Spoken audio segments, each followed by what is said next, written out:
Hola, ¿cómo están? Bienvenidos y bienvenidas a este segundo episodio, segundo podcast de Leer es la Palabra. Mi nombre es Rebeca Ríos de la Puente, conduzco este espacio con el escritor y editor Alejandro Lafken. Alejandro, ¿cómo estás? Bien, Su, acá preparándonos para esta segunda edición, esta segunda podcast de Leer es la Palabra, con un invitado que nos hablará de un tema muy presente hoy en día. Juan Francisco Coloane, escritor y analista internacional, de política internacional. Y a nuestro invitado de hoy, a Juan Francisco Coloane, le hicimos la siguiente pregunta. ¿Era predecible la invasión de Rusia a Ucrania? Escuchémoslo. Hace muchos meses, sí. Este es un tema que se viene negociando desde el año pasado, porque los servicios de inteligencia rusos detectaron que el Pentágono tenía la opción nuclear de bombardear Rusia.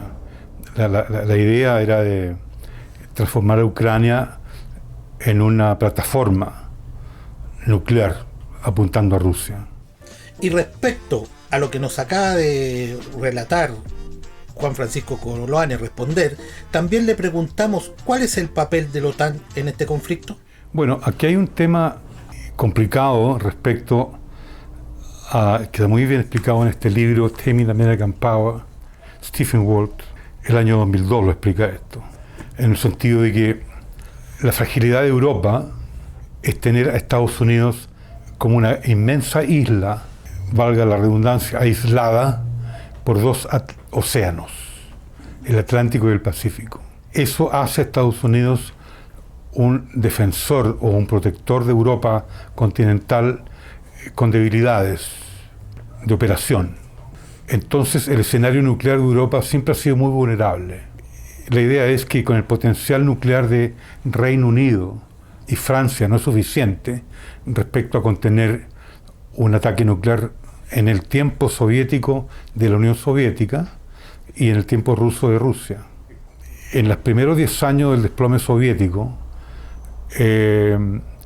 cuando se cumple el 10º año, digamos 2010, de 1990 al 2000, mejor dicho, perdón, hacen la evaluación de que Estados Unidos no puede, el 2002 más precisamente, en un grupo que formó Cheney. Cheney no estaba en la presidencia todavía. Sí, estaba ya, pero el grupo lo formó durante la administración de Clinton, perdón. Dick Cheney dijo, Estados Unidos no se puede permitir que un poder superior o similar al de la Unión Soviética pueda formarse para enfrentar a Estados Unidos. Eso es nuestra política. Y esa es la política neoconservadora, que de alguna manera atrapa a la administración de Bush y el segundo periodo de Obama y está ahora vive coleando y con mucha fuerza en Washington después que salió Trump. Él nos explicó, como escucharon, varias cosas y también nos habló de otro asunto que él lo considera bastante importante y que tiene que ver con la política neoconservadora de los Estados Unidos, desde el gobierno de Bush, pasando por Obama, y que apuntaría a impedir una nueva elección de Donald Trump. Escuchemos atentamente cuál es su opinión al respecto. Todo el mundo reconoce que Donald Trump no estaba en esa línea neoconservadora del poder a toda costa y del poder absoluto. Y eso hay que dejarlo muy bien establecido, y particularmente la izquierda. Este es un mensaje para la izquierda. Trump era una persona que estaba en contra del uso del armamento nuclear para resolver conflictos bélicos. Era un anti-nuke. E incluso él decía de que el arsenal nuclear de Estados Unidos estaba pasado de moda y que iba a costar muy caro ponerlo a la altura de lo que Estados Unidos se merecía como protección.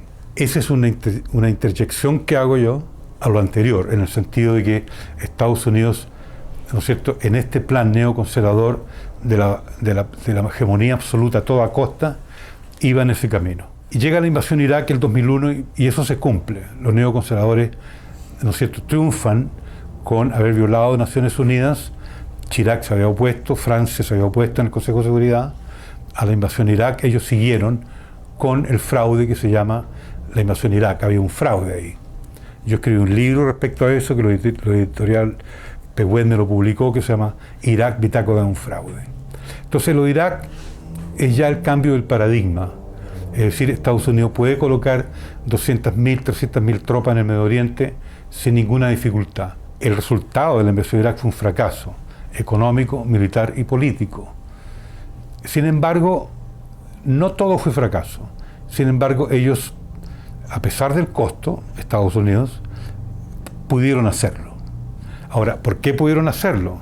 Porque China y Rusia estaban todavía no estaban con la fuerza suficiente como para oponerse en el Consejo de Seguridad a toda costa, y haciendo presión también al secretario general de que esa invasión no era posible. Estados Unidos lo hizo por la debilidad de Rusia y de China. No es que lo hayan aprobado China y Rusia, estaban débiles. Entonces ya está este antecedente de ir recuperando hegemonía, pero también fracasos continuos respecto a recuperar hegemonía, particularmente en el Cáucaso, Medio Oriente y en el Asia.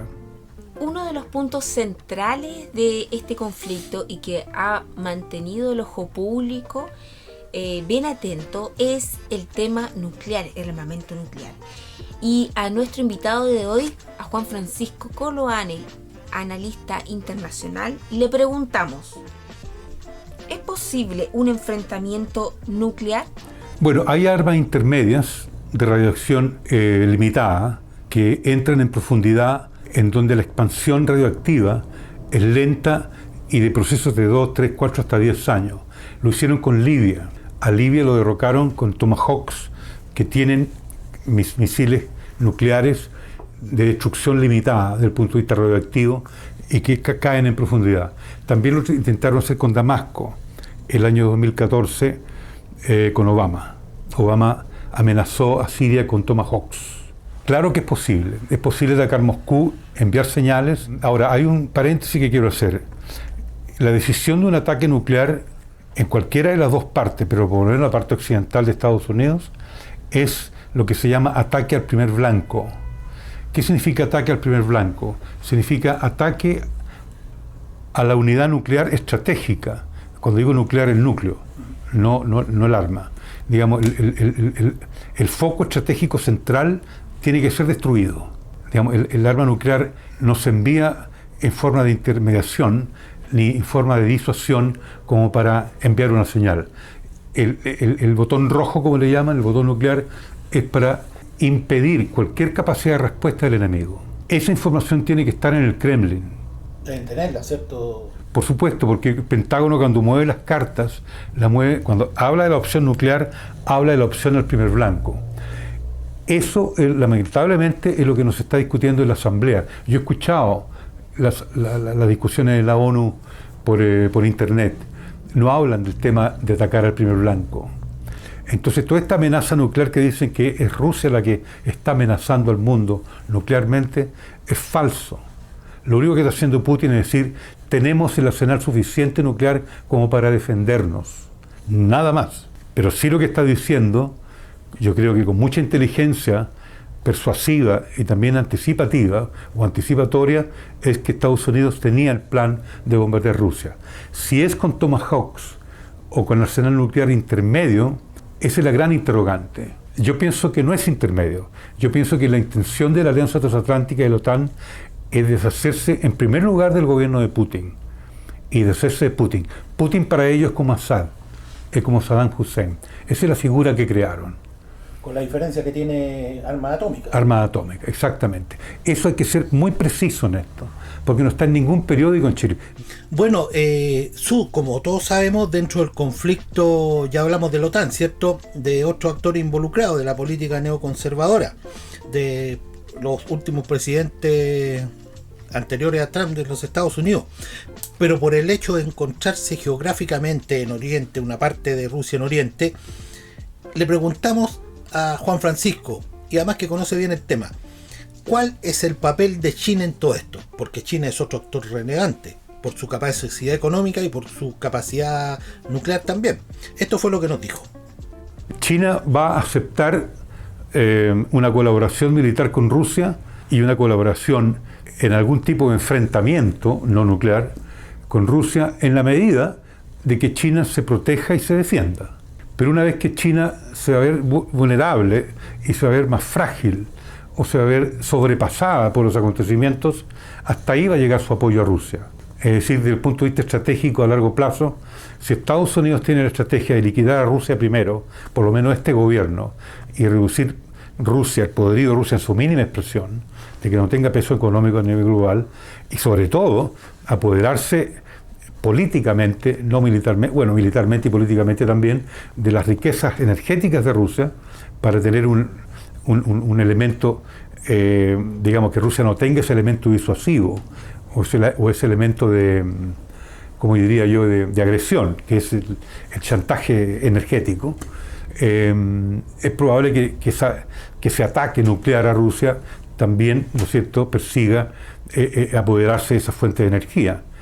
Esa alternativa está sobre la mesa, eso no hay que negarlo, eso es así. Respecto a China, sí, y yo no soy anti-chino, digamos, yo no soy anti nada ni pro nada. Es decir, yo solamente analizo los elementos que están en la realidad y la conducta de los estados en base a sus posibilidades. Eso es lo que hace un analista. Claramente, el desgaste de Rusia desacelera y detiene y ralentiza el ataque a Rusia. Pero de que Estados Unidos y la Alianza Transatlántica quieren reducir y contener a China, eso también es una realidad. Entonces China tiene que pensar qué es lo que le conviene, si realmente reforzar su alianza con Rusia, en el sentido de que Rusia no se desplome, porque ese es el objetivo de la Alianza Transatlántica, que Rusia se desplome igual como se desploma la Unión Soviética, en base a la tesis neoconservadora de que no puede haber un poder en el mundo que le confronte a la hegemonía norteamericana y a la hegemonía transatlántica. Ahora, ahí hay diferencias con Europa, porque cualquier escenario nuclear podría ser el fin de Europa. No ha pasado ni un siglo y ya Europa ha enfrentado 2 guerras mundiales, la primera y la segunda.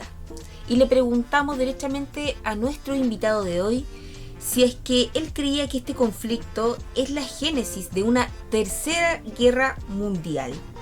Y él además acá nos responde con declaraciones en torno al origen de la pandemia. Escuchémoslo.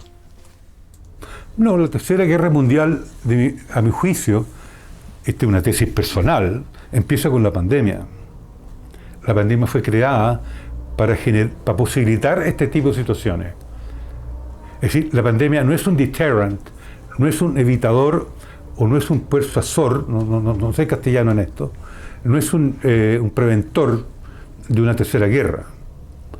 La pandemia en sí mismo es la apertura para la posibilidad de una tercera guerra, porque el bicho fue creado, fue inventado en laboratorio. Yo no creo en el positivismo científico del corporativismo, ¿no es cierto?, de los laboratorios, de lo que están manejando la pandemia. Menos creo en el director general de la OMS, que fue un ex guerrillero Tigray, ¿no es cierto?, que recibió financiamiento de la CIA, para derribar, ¿no es cierto?, la presencia rusa en Etiopía en la década del 80. A mí me tocó trabajar en Sudán y como Naciones Unidas nosotros teníamos que ver con los inmigrantes eritreos, teníamos que ver con las campañas contra la hambruna en la frontera de Etiopía con Sudán. Por lo tanto, conozco al señor Tedros, no personalmente, pero conozco al organismo al que él perteneció, que fue financiado por la CIA. Por lo tanto, esto tiene que ver cuál es la actitud de China en toda esta situación. Ahora, yo creo que China va a jugar la doble carta, es decir, de que Rusia no se desplome, porque desplomándose Rusia, la recuperación económica de esa región, y particularmente del Medio Oriente, y sectores donde Rusia tiene mucha influencia, va a demorar años. Fíjate que han pasado 30 años de desplome soviético, ningún país ex socialismo soviético o de la órbita soviética que se ha recuperado económicamente en forma como se recuperó Rusia, con una deuda externa baja. Son todos países que tienen altos niveles de pobreza, incluyendo la República Checa, Polonia, Hungría, Eslovenia, Rumania en hablar, Bulgaria en hablar. Ellos no tienen un nivel de desarrollo muy lejos de ser compatible con el desarrollo de la Comunidad Europea. Por lo tanto, está demostrado que en 30 años no hubo recuperación desde la perspectiva capitalista del crecimiento económico y el bienestar de esas naciones exsoviéticas. Entonces tú te imaginarás de que, ok, Rusia se recupera inmediatamente después del desplome soviético con el borracho de Yeltsin, pero era la potencia que era la Unión Soviética la que permitió recuperar a Rusia en 10 años. Hay un libro publicado por el Banco Mundial que se llama Russia Rebounds, el rebote o la recuperación de Rusia. Eso no va a suceder si efectivamente hay un ataque nuclear en contra de Rusia, o una disseminación de radioactividad o una, ¿cómo diría yo?, un colapso de Rusia. No se va a recuperar eso, y los efectos que va a tener van a ser grandiosos, mucho más que lo que hemos visto después del desplome soviético. Bueno, estamos escuchando a Juan Francisco Coloane, analista internacional, que nos habla del conflicto de la guerra Rusia-Ucrania. Sabes que hoy día me acordé mucho de cuando escuchaba sobre las sanciones económicas en las noticias, que subió la benzina, se disparó el petróleo. Entonces eso evidentemente nos afectará a todos. Y le consultamos a Juan Francisco, ¿consideras que las sanciones económicas impuestas por la Comunidad Europea y Estados Unidos tendrán un efecto brutal sobre la economía rusa, o no es tan así? Después de un año sí, pero los primeros meses no. Rusia es autosuficiente alimentariamente, y el sistema SWIFT también es posible utilizar el sistema paralelo que tienen los chinos. Obviamente que hay mucha presión sobre China, por eso que China no vetó en contra de la resolución de condenar a Rusia en el Consejo de Seguridad, por una táctica de que China no sea acusada de que es cómplice de la invasión, porque también pueden inventar eso. Hoy día Venezuela es cómplice porque hay una acusación en la Corte Penal Internacional. Entonces, si tú estás a favor de la invasión como nación, seguramente va a haber un elemento del derecho internacional que van a decir de que hay un grado de connivencia, un grado de complicidad, ¿no es cierto?, que en el lenguaje leguleyo norteamericano se llama associated cause, causa asociada.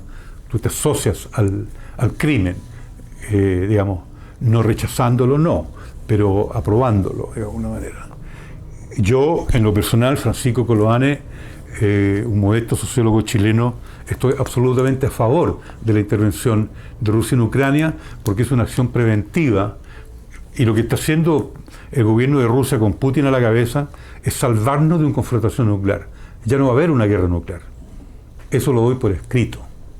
Y lo que está haciendo Rusia es sacrificarse nuevamente, como lo hizo pactando con Ribbentrop, deteniendo la invasión y ofreciendo todo su arsenal y su personal para detener el fascismo. Eso es lo que está haciendo Putin ahora. Si la socialdemocracia no lo quiere reconocer, y si la izquierda absurda, como la llamo yo, o la falsa izquierda, o la pseudo izquierda, no quiere reconocerlo, el mundo está en una situación ética muy, muy frágil. Lo que está haciendo Rusia, en forma de sacrificar su propio prestigio, recibiendo una avalancha de sanciones, es evitar la confrontación nuclear. También conversamos con un tema importante, a ver cuál era la opinión de Juan Francisco, que tiene que ver con la desmilitarización y desnazificación de Ucrania, que es uno de los argumentos que ha planteado el gobierno de Putin. Así que escuchemos, porque esta parte es bastante interesante. Zelensky es una persona que ofreció el territorio de Ucrania para que Estados Unidos instalara armas nucleares. Ellos están violando la Carta Fundamental de la ONU. Ahora, cuando tú informas de que con nazi, yo no tengo ese dato duro. Yo me manejo con datos macro porque leo los papers del Pentágono. Y yo lo que estoy diciendo respecto a la amenaza nuclear son lecturas del Pentágono. Ustedes pueden ir se los doy yo, el SSI, Strategic Studies Institute, del War College, Pentagon, Department of Defense. Jim Gamorone es uno que ha venido siguiendo el tema hace muchos años. Jim Gamorone. La alternativa nuclear de Estados Unidos está siempre presente para que un poder no se le ponga enfrente, o no lo confronte o no lo enfrente. Y esa, que es un elemento de ideología neoconservadora, penetró en militares del Pentágono. No todo el Pentágono tiene esa visión uniforme, pero por razones militares, ¿no es cierto?, los jefes del Pentágono, el establishment militar del Pentágono, estoy hablando de los militares, no de los civiles, de los militares, tienen que poner todas las opciones sobre la mesa. Y una de las opciones es el ataque nuclear. Respecto a lo que tú dices de la fascistización de ese gobierno, exactamente es eso. Porque en la lógica fascista, el imperialismo, en este caso, el imperialismo norteamericano, y eso lo dice Nikos Poulantzas con mucha claridad, el imperialismo es la última fase de descomposición del capitalismo. ¿En qué forma? Se transforma en el fascismo. Digamos, el fascismo es un componente del imperialismo. No al revés, que el imperialismo hace el fascismo. Es la descomposición del capitalismo que se transforma en fascismo, es la que hace la generación del imperialismo y donde el imperialismo actúa en sus peores manifestaciones, como fue la Segunda Guerra Mundial. Entonces, es muy apropiado lo que tú estás diciendo, porque digamos, la expresión fascista es parte de la razón imperialista y es parte de la descomposición del capitalismo. Digamos, en este momento el escenario global para mí es que el Estado liberal se está descomponiendo. El Estado liberal está descomponiéndose en su núcleo institucional a nivel global. Y eso es lo lamentable, es lo triste, es lo dramático. Juan Francisco Coloane nos vuelve a hacer hincapié en que la posición de Estados Unidos y sus movimientos tienen que ver con evitar que Donald Trump llegue nuevamente al poder. Claro, y también nos habló, en el caso de Chile, cuál va a ser la postura del próximo gobierno de Gabriel Boric, que ya hay noticias al respecto, sobre que estaría tomando evidentemente posición por Estados Unidos y sus políticas. Veamos qué nos dice Juan Francisco Coloane respecto a esta situación que todavía la tenemos que ver, ya que el próximo 11 asume el nuevo gobierno. 11 de marzo, digo. Porque también esto tiene que ver con la no llegada de Trump al poder. Digamos, Biden está haciendo esto para que Trump no llegue al poder. Que se va a presentar nuevamente. Se va a presentar nuevamente y seguramente va a salir. Y ahí la socialdemocracia norteamericana realmente va a retroceder. Porque Trump es antisocialdemócrata. Él considera que los socialdemócratas son inútiles, que se aprovechan, ¿no es cierto?, del evangelio del pueblo, por decirlo de alguna manera, de las causas populares, para ellos manejar el mundo a través de las transnacionales. Trump no es un globalista y no es un transnacionalista absoluto. Él está por un nuevo orden mundial que sea manejado con otros criterios. Entonces le inventaron de que él quería un orden mundial con Putin desde lo nuclear hacia abajo. Sí. Pero esa es la realidad. Y eso es lo que Putin está acentuando en esta crisis. Ahora, ¿cómo se detiene esto? Con diplomacia. Aquí todos perdieron. También pierde Rusia. Pero lo único que gana Rusia es que por lo menos es detener o retrasar que le metan una bomba nuclear en Moscú. Eso, porque Ucrania ahí estarían a tiro cañón, como se dice. Esa fue la táctica inteligente militar de los militares rusos. Ocupar Ucrania, con lo que sea, aunque haya resistencia. Ahora, yo te digo, Alejandro, yo estudié ciencia política, estudié sociología, trabajé casi 30 años en la ONU. Yo no puedo creer que la Alianza Transatlántica no haya podido negociar 20 meses atrás, o 10 meses atrás, o 5 meses atrás, el evitar esto que está sucediendo. No lo puedo creer. Lo podría haber hecho. Lo podría haber hecho perfectamente bien, y a eso tiene que regresar. Esta es una gran derrota de la diplomacia norteamericana. Lo dijo Fox News, no lo he dicho yo. Lo ha dicho el sector moderado de los republicanos. Porque Trump no está con los neoconservadores. Trump no cree en la hegemonía absoluta a toda costa. Él cree que eso es caro y malo. Además tiene una tesis que no es mía, que era del que manejaba Breitbart, de que con la hegemonía estadounidense absoluta, lo único que está haciendo Estados Unidos es exportar malas democracias. En sí mismo, una realidad hegemónica monopolar no puede diseminar democracias de verdad. Y eso es lo que está sucediendo. Por eso el fenómeno Boric en Chile. Me aprovecho del pánico. Sí, adelante. Boric representa precisamente esa alternativa socialdemócrata de una democracia compungida, una democracia sometida al peso hegemónico. El modelo te va a dar aperturas para que salgan candidatos como Boric en la medida que no cambie el modelo y en la medida que la hegemonía norteamericana vuelva a fortalecerse. Que se mantenga. Que se mantenga. Que se mantenga. Ese es el diseño. Bueno, sabemos que esto ocurre en el viejo continente, ¿no? En Europa. Pero todo lo que ocurre allá, arriba, en el norte, más temprano que tarde, trae consecuencias para Latinoamérica, para Chile, para el Cono Sur.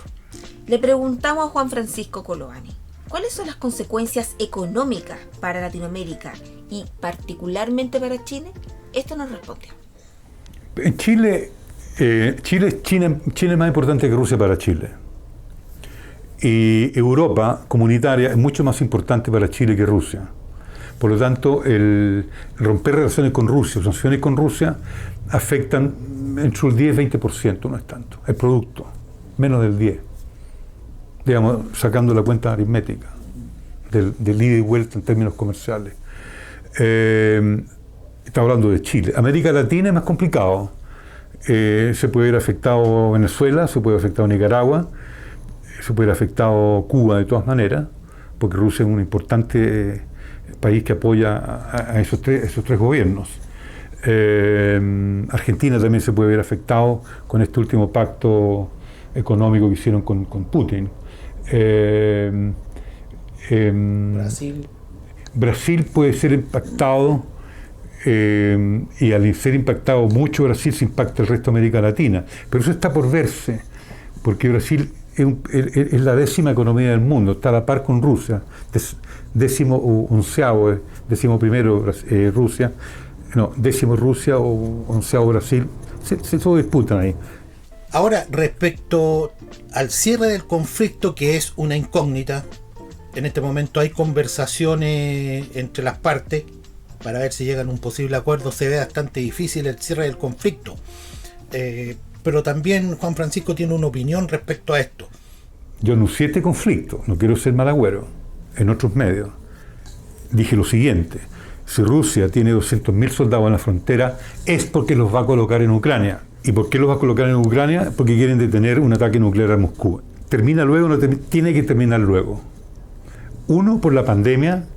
2, porque ya el daño a Rusia, si bien es cierto que quieren que se prolongue por las sanciones, yo creo que ahí va a estar la negociación.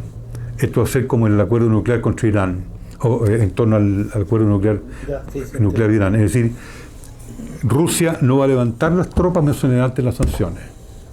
Ahora, ¿Rusia es capaz de sostener eso por un año? Tengo dudas.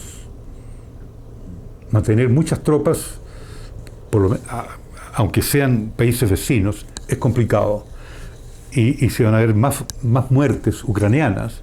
Eso le va a costar muy caro a Rusia, porque es una cuestión dramática humanitaria. Es difícil tu pregunta. Digamos, ¿qué es lo que es corto? Medio año. ¿Qué es lo que es largo? Un año. Yo apuesto medio año. Tiene que haber una solución diplomática. Le preguntamos también a nuestro invitado de hoy de por qué la insistencia del presidente de Ucrania, Volodymyr Zelensky, en querer participar o adherirse a la Unión Europea y las consecuencias del ingreso de este país a la OTAN. Bueno, en la OTAN, en la Unión Europea, es porque, por ejemplo, tú te refieres a Suiza, por ejemplo, o te refieres a Noruega. Creo que Finlandia es parte de la Unión Europea, pero no es parte de la OTAN. Finlandia. Bueno, porque ellos quieren tener independencia económica, fundamentalmente. Y tiene una característica geográfica distinta. Y lo que quieren pertenecer a la OTAN es por el miedo a Rusia y el miedo a China. Ahí hay una cuestión cultural. Respecto a Rusia, los zares, poder soviético. Ellos fueron capaces de montar imperio tanto con los zares como con la Unión Soviética. No lo llamamos imperio, pues se expandieron. Ahora, eso viene mucho de Gran Bretaña. Gran Bretaña, lamentablemente, yo le tengo mucha admiración a los británicos, pero Gran Bretaña es el gran responsable de lo que está sucediendo en Ucrania hoy día con Rusia. Porque ellos tienen incorporado en su cultura este odio ancestral, este miedo ancestral, este complejo ancestral con el poder ruso, con la Rusia, culturalmente hablando. Es grotesco eso. Y eso se expandió a Estados Unidos. Estados Unidos no es antirruso, por esencia. Las mejores relaciones de Estados Unidos con Rusia en tiempos soviéticos fue con Eisenhower, que era muy anticomunista, pero no era antirruso, que son dos cosas distintas. Entonces ahora hay una cultura antirrusa, antieslava, y se expandió a los países nórdicos, a Finlandia, Suecia. Francia no la tiene, porque Francia culturalmente tiene espaldas anchas. Alemania no. Alemania le tiene estructuralmente una cosa racistoide desde el punto de vista cultural al eslavo, al ruso. Y eso se ha expandido un poco a Holanda, pero particularmente en el mundo anglosajón. Y eso se ha expandido en el mundo, esa cosa antirrusa. Entonces ahora Finlandia también tiene miedo. Y hay una contaminación también por generación tras generación, se están contaminando con el elemento ruso. Estados Unidos no lo tiene. No lo tiene. Yo viví en Estados Unidos, parte de mi educación es gringa, no lo digo como una lamentación ni con suspiro, es un hecho. El Estados Unidos no es antirruso, el ruso no es antinorteamericano. Los rusos admiran a Estados Unidos, admiran a Hollywood, admiran el ballet, admiran la pintura, admiran muchas cosas norteamericanas. Es decir, esos dos países no deberían estar peleando. Y vamos cerrando la jornada de hoy. Quiero agradecerle a todos ustedes por acompañarnos en esta segunda semana de Leer es la Palabra. Pero antes quiero invitarlos a que nos encuentren en Patreon, donde ustedes podrán acceder a material exclusivo de Leer la Palabra, donde podrán informarse, enterarse e inclusive anticiparse de los episodios que estemos de esta primera temporada de Leer la Palabra. Alejandro. Sí, y antes de terminar también vamos a recomendar un libro. Ahora yo voy a recomendar un libro que tiene que ver mucho con lo que acabamos de conversar y que siempre se vende bastante, ¿eh? He conversado con algunas librerías, bueno, esto siempre se ha vendido. Este libro se llama El arte de la guerra de Sun Tzu, que es un libro sobre táctica y estrategias militares de aproximadamente el siglo V antes de Cristo. Y en 13 capítulos Sun Tzu nos describe estas cuestiones relacionadas con la guerra, así que se lo recomendamos. Lo puede encontrar en todas las librerías, El arte de la guerra de Sun Tzu. Y por mi parte nos despedimos, me despido hasta un próximo episodio de Leer en la Palabra. Sue. Gracias por su tiempo, gracias por acompañarnos una vez más y no se olviden de seguirnos en redes sociales, en Facebook y en Instagram. Ahí estamos. Nos escuchamos la próxima semana. Nos vemos.